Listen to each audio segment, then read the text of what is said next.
aux vêpres. Par les après-midi d'hiver mélancolique, je vais parfois dans les vieux temples catholiques, quand c'est un jour de fête et qu'ils sont bien ornés, quand les prêtres au fond des nefs sont prosternés, sous le jaunâtre éclat des lampes et des cierges, et qu'on a mis les beaux manteaux Sainte Vierge, dont le profil sourit dans un cadre de fleurs.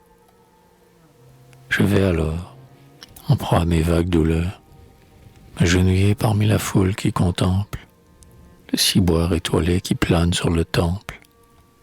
Les enfants près de moi sont couchés sur des bancs, et les femmes du peuple, en bonnet à ruban, tiennent leur chapelet dans leur main à mitaine, et les dames du monde élégantes, hautaines, par un vague respect des usages anciens, appuient sur leurs manchons de petits paroissiens, qu'elles lisent tout bas à travers leurs voilettes.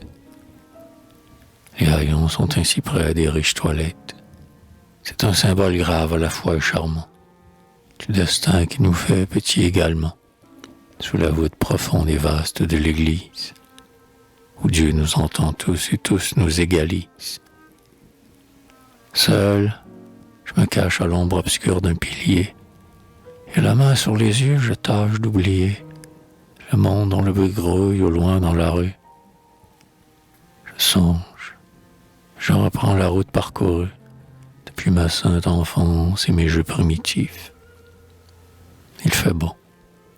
L'orgue chante avec des sons plaintifs que rythment sourdement quelques voix enfantines.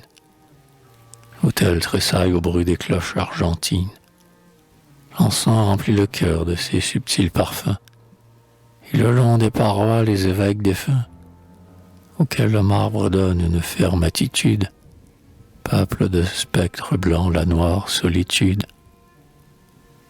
Je rêve au temps lointain quand, simple et doux d'esprit, ma mère, en me couchant sur ses genoux, m'a pris à tenir pour prier mes petites mains jointes.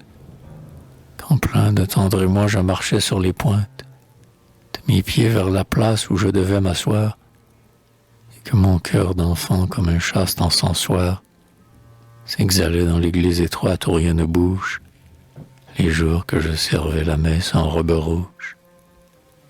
Et tandis que je pleure après avoir rêvé, le Fils, à mon insu, déjà s'est achevé. Il fait tout noir, et dans les vitraux brille encore un rayon de soleil couchant qui les décore, qui les fait resplendir quand tout s'est obscurci. Et je me dis alors que dans mon cœur aussi, Dieu n'a plus ses élans et sa ferveur première. J'ai pourtant glissé encore son rayon de lumière.